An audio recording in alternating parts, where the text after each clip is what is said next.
예수 그리스도의 이름으로 감사하며 기도하옵나이다. 아멘. 할렐루야.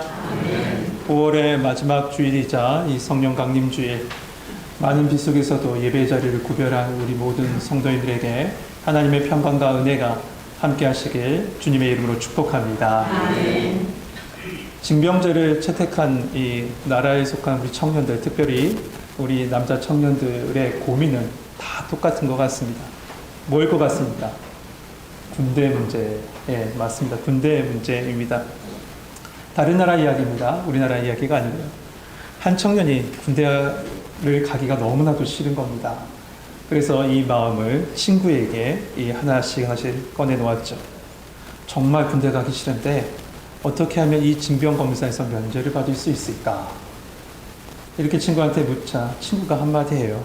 그냥 툭 건넨 말 같아요. 뭐라고 얘기했냐면, 이빨을 전부 한번 뽑아봐. 네, 이빨을 뽑아보래요. 이게 말이 되나요? 그런데 이 친구는 그 말이 그럴싸하다고 생각한 거예요. 그래서 이빨을 다 뽑고 틀니를 넣었습니다. 그럼에도 마음이 불안한 거죠. 그래서 며칠 후에 다시 그 친구를 찾아갑니다. 찾아가서 이 이야기를 또 꺼내놔요. 몇 가지가 더 필요할 것 같아 라고 했더니 그 친구가 하는 얘기가, 그럼 며칠만 담배를 하루에 한 몇 가지씩 한번 펴보고 한번 사고를 내서 그 상태로 한번 징병검사를 한번 받아봐 라는 거죠. 이에 이 징병검사를 앞두고 있는 청년이 그 말에 동의하고 친구의 조언을 그대로 행동으로 옮깁니다. 정말 군대 가기 싫었던 것 같아요. 그리고 징병검사를 딱 받았어요. 드디어 결과가 나왔습니다. 어떻게 나왔을까요?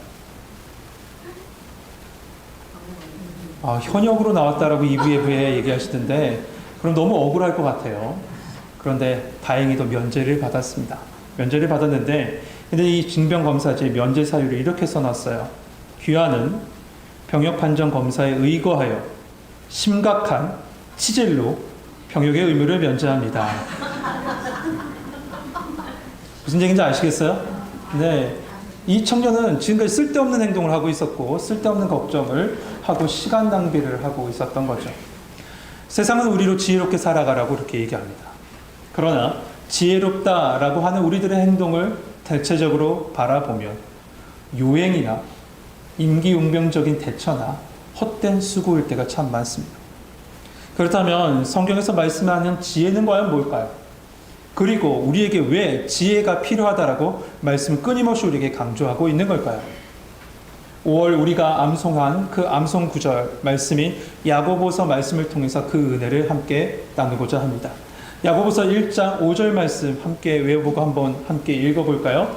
너희 중에 누구든지로 이렇게 시작합니다. 같이 한번 읽고 한번 외워보겠습니다. 중에 누구든지 지혜가 부족하거든 모든 사람에게 후히 주시고 꾸짖지 아니하시는 하나님께 구하라. 그리하면 주시리라. 할렐루야. 그렇습니다. 하나님께서 주신대요. 근데 여러분, 우리는 항상 헷갈리는 두 가지가 있어요. 뭐냐면 지식과 지혜의 차이가 과연 뭘까? 이 부분에서부터 한번 살펴볼까 합니다. 쉽게 설명드리면 이렇게 설명할 수 있을 것 같아요. 지식은 뭐냐? 지식은 오랜 시간에 걸쳐서 축적된 사실을 습득하는 것이 지식이라면, 지혜는 그 축적된 지식을 내 삶에 적용하는 것이 지혜일 겁니다. 이것은 사전적 의미가 아니라 지혜자들이 일반적으로 설명하는 설명의 내용입니다. 그렇다면 성경에서 말하는 지혜는 과연 뭘까요? 아주 간략하게 말씀드립니다. 여러분 기억하십시오. 성경에서 말한 지혜는 여호와 하나님을 경외함으로부터 나오는 것이 지혜고, 그 순종을 통해서 더 깊어지는 것이 지혜입니다. 다시 말씀드립니다. 여호와 하나님을 경외함으로부터 나오는 것이 지혜입니다. 그리고 순종을 통해서 더 깊어지는 것이 지혜입니다. 장언 9장 10절 말씀에 여호와를 경외하는 것이 지혜의 근본이요 거룩한 자를 아는 것이 명철이니라 라고 했습니다. 세상 속에서도, 그리고 심지어 타 종교 속에서도 지혜를 구하고 지혜를 찾고 지혜를 찬양하고 지혜를 갈망합니다. 이 철학이라는 헬라어 원어, 이 필라소피라는 이 말도 지혜를 사랑하는 자라는 뜻 아니에요. 세상 속에서도 분명 여러분 지혜 파편들이 존재합니다. 왜냐하면 세상 속에 하나님의 숨결이 다 담겨져 있기 때문에 그렇습니다. 그러나 그 지혜는 완전하지 않아요. 완전한 지혜는 오직 하나님 안에만 있는 줄 믿습니다. 아멘. 그래서 하나님 아래 우리의 인생의 닻을 내려야 돼요. 하나님 안에 우리의 인생의 닻을 내려야 돼요. 그러나 그렇지 않으면 어떻게 되냐? 완전한 지혜를 찾지 못하고 방향을 잃은 채 방황하는 인생이 되고 말 겁니다. 토마스 퓰러라는 이 영국의 성직자면서 작가가 있어요. 그 작가가 뭐라고 얘기했냐면 이런 말을 했습니다. 바보는 방황을 하고 현명한 자는 여행을 한다. 바보는 방황을 하고 현명한 자는 여행을 한대요. 현명한 자가 누구예요? 하나님께 그 인생의 닻을 놓는 사람이 현명한 자예요. 그런데 그렇게 놓지 않는 사람들은 방황하며 인생을 살지만 우리 그리스도인들은 하나님께 인생의 닻을 놓음으로 말미암아 우리의 인생은 저 하나님 나라로 향하러 가는 여행길이 될 줄 믿습니다. 그 여행길에 우리 성령님께서 동행하십니다. 할렐루야. 그런데 세상에서 이 지식의 파편을 가진 사람들이 자기가 가지고 있는 그 지혜와 지식을 완전한 것처럼 말하는 사람들이 있습니다. 스스로 지혜롭다 생각하는 사람들이죠. 그런 사람들을 향해서 이사야 선지자는 분명히 이렇게 말합니다. 이사야 5장 21절에 보면 스스로 지혜롭다라고 하며 스스로 명철하다 하는 자들은 화 있을진저. 스스로 지혜롭다, 스스로 명철하는 자들은 화 있을진저. 하나님의 심판을 선포합니다. 여러분, 어리석음이 뭡니까? 어리석음은 하나님 관점으로 모든 인생과 역사와 우주와 그리고 세상을 바라보지 못하는 게 어리석음이에요. 진짜 어리석음은 하나님의 시선을 바라보지 못하는 거라고요. 소위 지혜왕이라고 불렸던 솔로몬 있죠. 그가 쓴 전도서의 마지막 부분 12장 11절 12절에 이런 말씀이 나와요. 내 아들아, 또 이것들로부터 경계를 받으라. 많은 책들을 짓는 것은 끝이 없고 많이 공부하는 것은 몸을 피곤하게 하느니라. 일의 결국을 다 들었으니 하나님을 경외하고 그의 명령을 지킬지어다. 아멘. 스스로 지혜로워지려고 하나 그것은 완전하지 못하다는 거예요. 솔로몬이 다 겪어봤더니 그 결론이 나왔다는 거예요. 그리고 일의 결국은 뭐예요? 여호와 하나님을 경외하는 거다.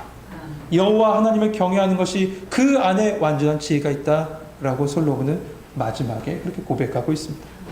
그렇다면 왜 여러분 하나님 안에 완전한 지혜가 있습니까? 왜 하나님 안에만 완전한 지혜가 있다라고 그렇게 말할 수 있을까요? 그것은 이거예요. 하나님의 지혜는 하나님의 전능하심과 연결되어 있어요. 하나님의 전능하심과 연결되어 있기 때문에 그 지혜가 완전한 거예요. 그러나 인간의 지혜는 뭡니까? 인간은 유한합니다. 인간은 완전하지가 못해요. 인간은 무한한 존재가 아니라 유한한 존재예요. 그런 유한함 속에서 나오기 때문에 그 지혜는 완전하지 않는 것이죠. 그렇다면 하나님의 완전한 지혜 속에 어떻게 우리의 삶에 그 인생의 닻을 내릴 수 있을까? 그것은 바로 하나님의 말씀 안에 하나님의 지혜가 있음을 먼저 믿으셔야 돼요. 하나님의 말씀 안에 말이죠. 그러므로 말씀 듣기를 갈망해야 돼요. 말씀을 사랑해야 돼요. 하나님의 말씀을 내 삶에 적용할 수 있도록 끊임없이 그 말씀을 붙잡아야 돼요.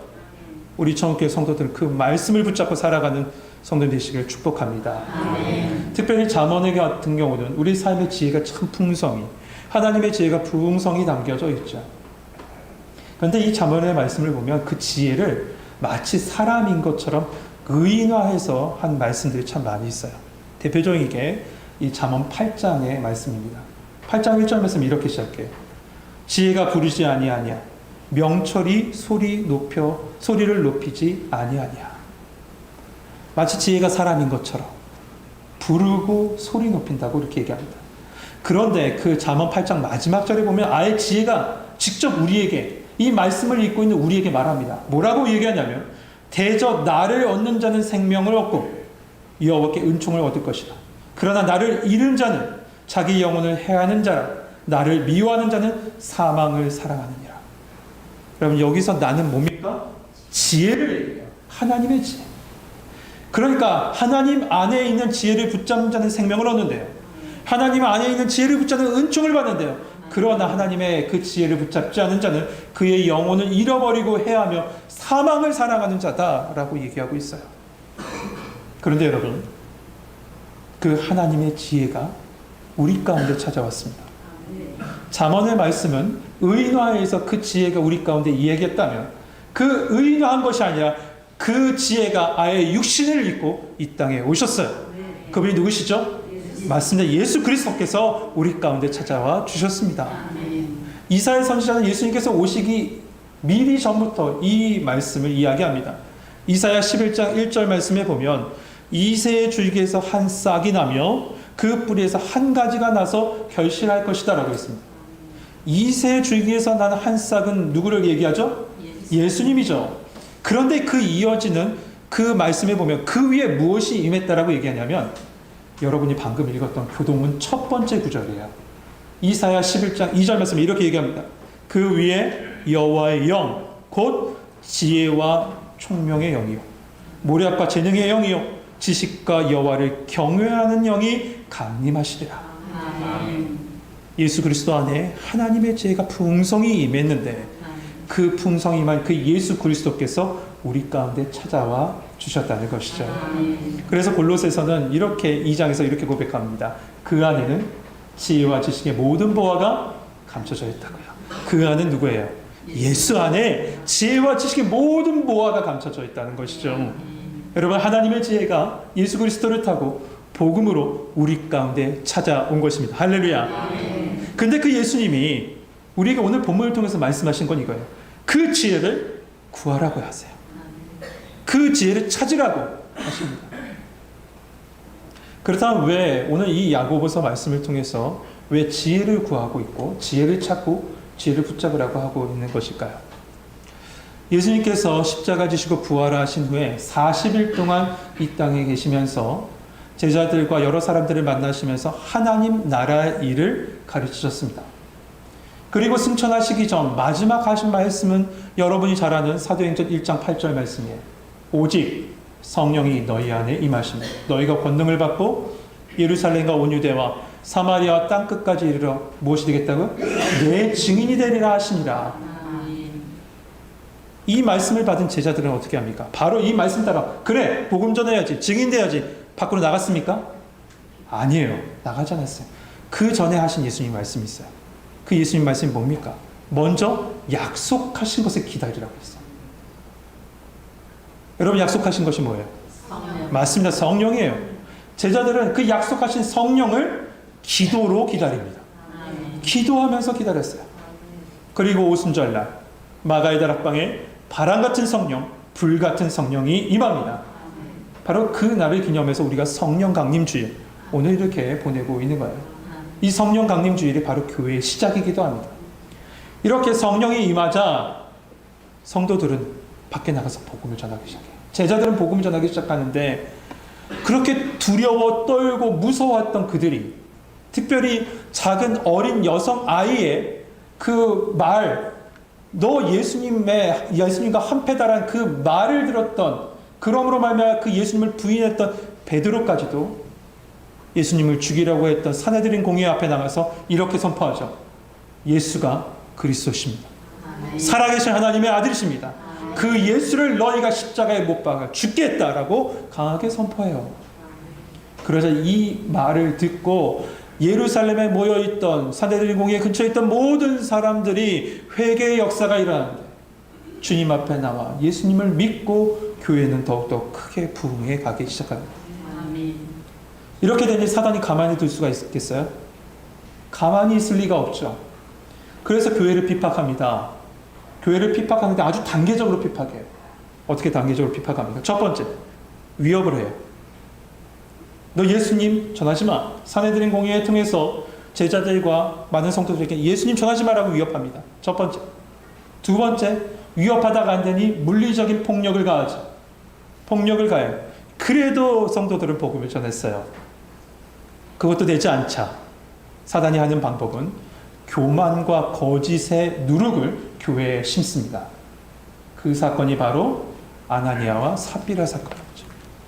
그러나 하나님께서는 그 교회에 그 누룩이 퍼지지 못하도록 신속하게 하나님의 손길을 다 걷어내세요. 그리고 이어지는 사단의 비책은 뭐였냐면 우선순위의 혼동이었어요. 우선순위의 혼동. 무슨 말씀이냐면 교회가 갈수록 부흥합니다. 그러자 구제할 대상이 교회 안으로 유입되게 됐어요. 그런데 헬라 출신의 과부들과 이스라엘 땅에서 정통적으로 계속 살아왔던 과부들 사이에 구제의 차별이 생긴 겁니다. 구제의 차별이 생긴 거예요. 그렇게 되자 교회 안에서 어떤 일이 벌어졌냐면 서로가 서로를 비난하고 서로가 서로를 원망하기 시작해요. 이에 대해서 제자들이 어떤 해결 방안을 제시하냐면 먼저 구제의 공정성을 제시하기 전에 우선순위를 회복했어요. 우선순위를. 제자들은 구제에 신경 쓴 나머지 기도와 말씀의 그 말씀 사역을 등한시했다고 성경에 써있죠. 기도와 말씀 사역을 등한시했던 그 모든 것을 다시 회개하면서 다시 돌아가요. 사도들은 기도와 말씀을 전무합니다. 그러면서 그 구제 사역을 담당할 집사들을 뽑는데 그 집사가 바로 7 집사죠. 그 7 집사 중에 대표하는 사람이 바로 스데반이었습니다. 그런데 이 스데반에게는 특별히 하나님께서 은사를 주신 것이 뭐가 있냐면 헬라인들에게 가서 특별히 헬라 출신 사람들이 세운 이 회당에 가서 복음 전한 특별한 은사가 있었습니다. 그래서 이 스데반이 그곳에 가서 복음을 전합니다. 복음을 전하다가 결국에는 잡히게 되고 죽게 됩니다. 첫 번째 교회의 순교자가 된 거예요. 그런데 그의 죽음으로 끝나지 않았어요. 이것이 불씨가 됩니다. 이것이 불씨가 돼서 교회를 향한 대대적인 핍박이 시작된 거죠.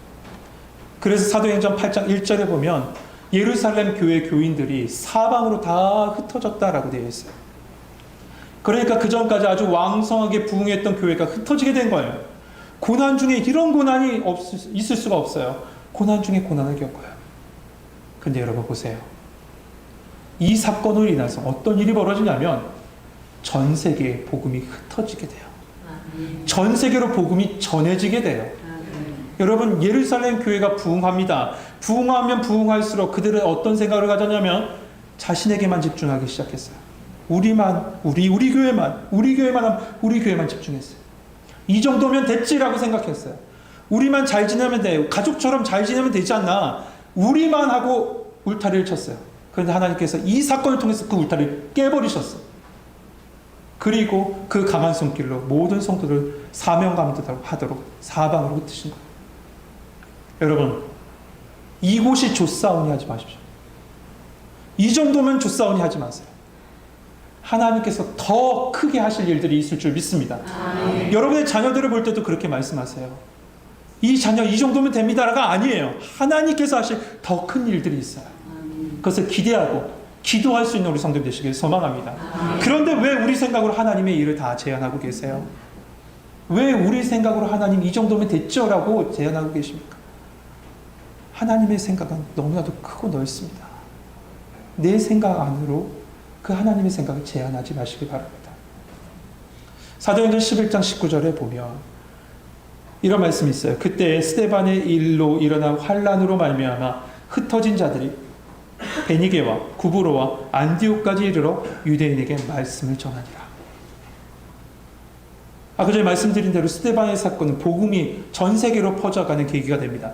그런데 어느 곳까지 갔냐면 특별히 말씀에 안디옥까지 갔어요.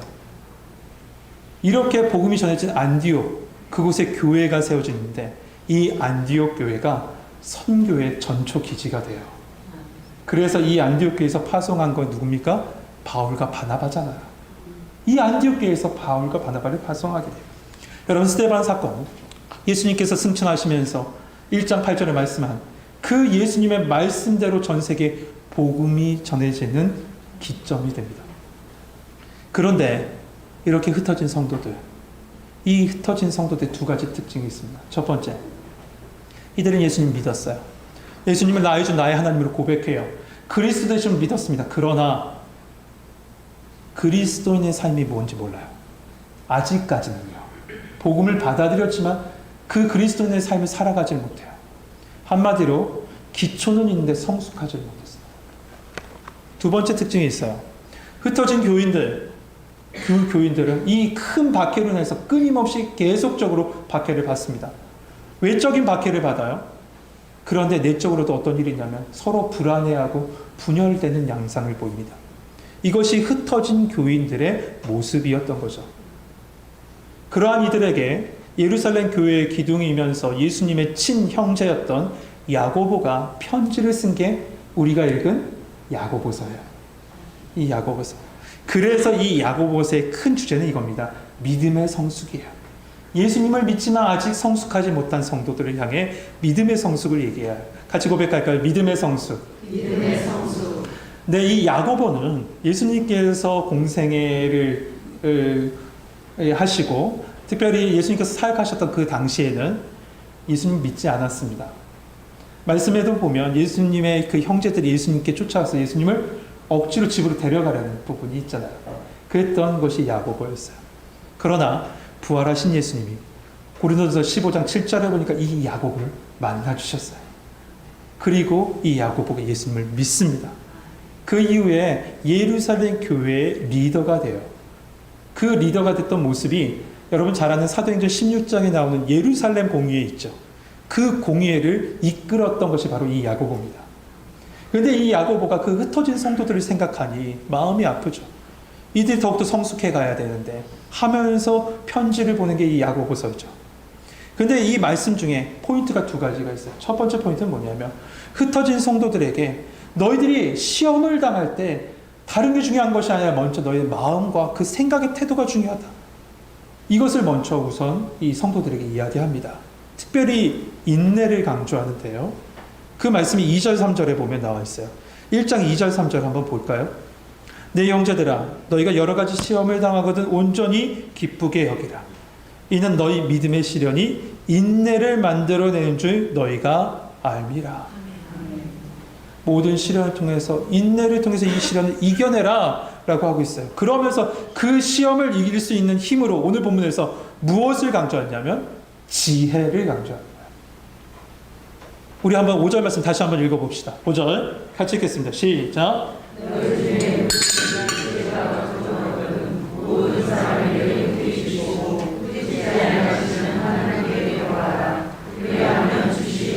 아멘. 말씀의 처음에 너희 중에 누구든지 지혜가 부족하거든 이라고 합니다. 이 말씀을 그대로 읽으면 마치 우리는 이렇게 느껴지죠. 아, 지혜 있는 사람이 있고 지혜 없는 사람이 있는데 지혜가 부족한 사람만 구하라는 것이구나 라고 생각되어지지만 원어는 그렇게 쓰여 있지 않습니다. 원어에서는 모든 사람이 다 지혜가 부족하다는 것을 전제로 하고 있어요.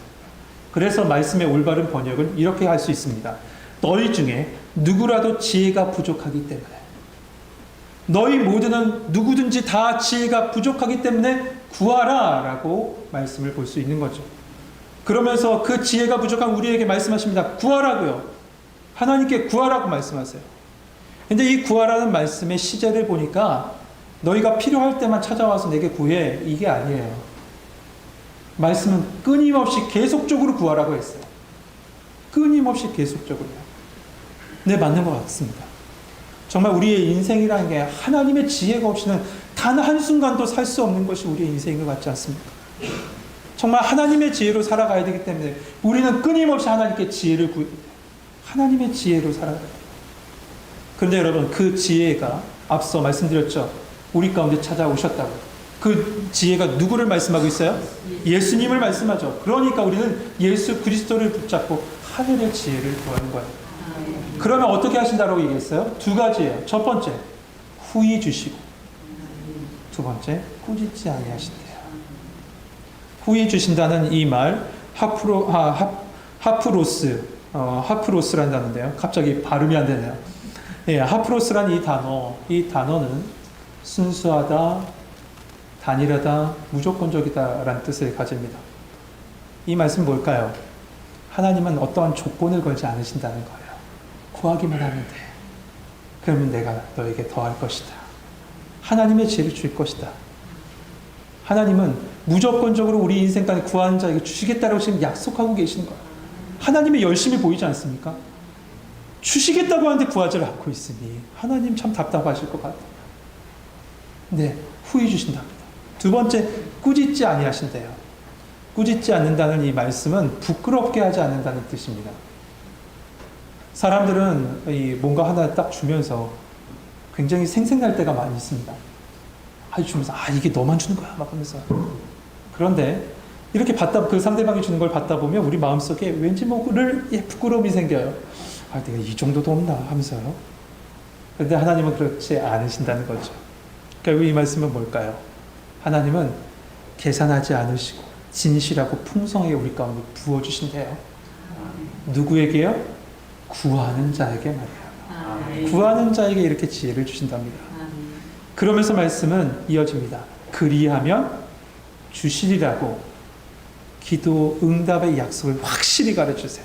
그리하면 주시리라. 여러분 믿으십니까? 아멘. 그런데 이 말씀은 자연스럽게 우리는 예수님께서 하신 이 누가복음 11장의 말씀이 떠오릅니다.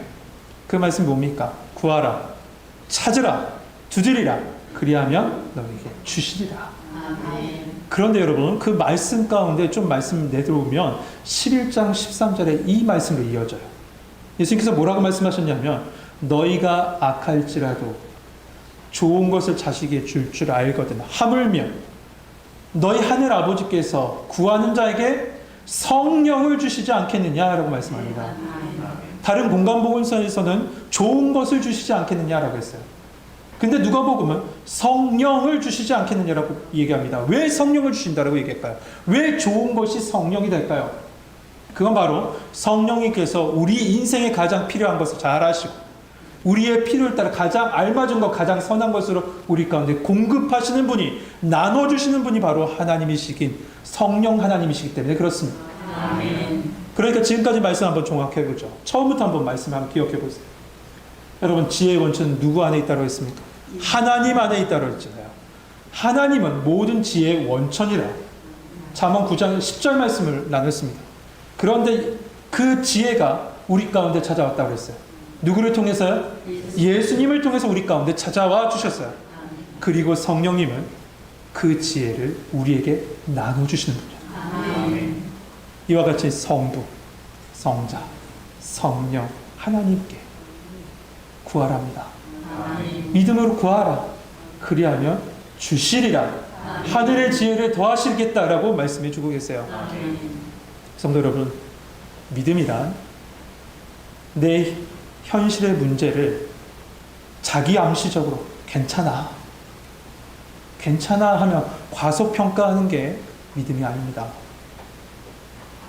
믿음이란 뭐냐면 내 앞에 있는 현실의 문제를 나의 시선이 아니라 하나님의 시선과 하나님의 약속을 통해서 보는 것이 믿음이야. 그리고 그 하나님의 약속을 믿고 구하는 거야. 하나님이 하실 걸 믿고 말이죠. 우리 인생의 때로는 하나님의 약속과 정반대로 가는 것처럼 느껴질 때가 있을 겁니다. 그러나 반드시 기억하십시오. 하나님의 약속은 우리 가운데 주시니까 하나님의 약속은 반드시 이루십니다. 믿음으로 바라봅시다. 믿음으로 주님 붙잡고 살아갑시다. 믿음으로 하나님의 지혜를 구합시다. 그러면 그 지혜를 통해서 하나님의 하실 뜻, 하나님의 하실 일을 믿음으로 바라보게 될 줄 믿습니다. 그런데 믿음으로 바라보지 못하고 믿음으로 구하지 않는 자가 있다고 합니다. 성경 그 사람을 의심하는 자다라고 했어요. 그 의심하는 자는 오늘 말씀해 보니까 바람에 밀려 요동하는 바닷물결 같다라고 했습니다. 여러분 왜 바닷물결 같다라고 이렇게 표현했을까요? 여러분 바닷물결 언제 어느 순간 어떤 모양으로 올지 여러분 다 아십니까? 우리는 알지 못합니다. 어떻게 어떤 방향에서 어떤 모양으로 올지 알지 못해요. 이처럼 의심하는 자는 매일 매 순간 의심과 불안이 내 인생 속에서 어떻게 찾아올지 모른다는 거예요. 그렇게 찾아온다는 거예요. 만약에 우리가 하나님에 대한 믿음과 확신이 없이 의심만 한다면 어떻게 될까? 7절은 그 의심의 결과를, 8절은 그 의심하는 사람의 결과를 말하고 있어요. 우리 한번 7절, 8절 같이 한번 읽어볼까요? 같이 읽겠습니다. 시작. 이런 사람은 무엇이든지 주께 얻기를 생각하지 않아. 또 마음을 품어 모든 일에 정함이 없는 자다. 사랑하는 성도 여러분, 세상의 지혜는 지식을 자기의 삶에 적용하는 것이라고 했습니다. 이 부분을 그대로 인용하게 된다면 하나님의 지혜는 뭘까? 하나님을 아는 지식을 내 삶에 적용하는 것이 될 겁니다. 그런데 하나님을 우리는 누구를 통해서 알 수 있습니까? 예수님을 통해서 알 수 있죠. 그렇기 때문에 하나님의 모든 것이 예수님 안에 있기 때문에, 하나님의 지혜의 모든 것이 예수 그리스도 안에 있기 때문에 우리는 그 예수 그리스도를 붙잡고 구해야 돼요. 그러면 진실하고 풍성하게 우리 인생 가운데 하늘의 지혜를 채우신 하나님의 놀라운 권능과 그 은혜를 경험하게 될 줄 믿습니다. 아멘. 분명 우리의 인생의 바다는 고요한 바다만 있는 건 아닙니다. 제가 소유한 바다는 아닙니다. 우리의 인생에 고요한 바다만 있으면 얼마나 좋을까요? 그러나 우리의 인생의 바다 가운데 시련의 파도가 치고 의심의 파도가 나에게 밀려올 때가 분명히 있을 겁니다. 그때 하나님의 지혜, 하나님의 완전한 지혜 되신 예수 그리스도를 구하지 않고 붙잡지 않으면 우리는 그 파도에 내 삶이 무너지는 것을 경험하게 될 거예요. 그러나 지혜의 원천이신 하나님을, 예수 그리스도를 통해서 붙잡으면 성령님께서 여러분 인생에 밀려오는 그 파도를 타는 법을 가르쳐 주실 겁니다. 파도를 타는 법을 가르쳐 주실 거예요. 여러분, 저기 양양 가서 파도 타는 법 배우지 마시고요. 주님의 전에 나와서 말씀을 통해서 성령님께서 내 인생에 찾아오는 의심의 파도를 타는 법을 배우셔야 됩니다. 하나님께서 가르쳐 주실 거예요. 우리 파도 잘 타야 돼요. 그 파도를 타면 이겨낼 수가 있어요. 이겨내지 못하면 그 파도에 부딪혀 내 인생 깨져나가는 거예요. 오늘 말씀하죠. 너희 중에 누구든지 지혜가 부족하거든 모든 사람에게 후히 주시고 꾸짖지 아니하신 하나님께 구하라. 그리하면 주시리라. 여러분 이 말씀 붙잡고 지혜의 파도 타기를 하심으로 여러분에게 찾아오는 그 역경의 파도를 이겨서 하나님이 하셨습니다. 하나님이 하십니다. 하나님의 은혜입니다. 이 믿음의 고백이 여러분의 삶 가운데 나오길 소망합니다.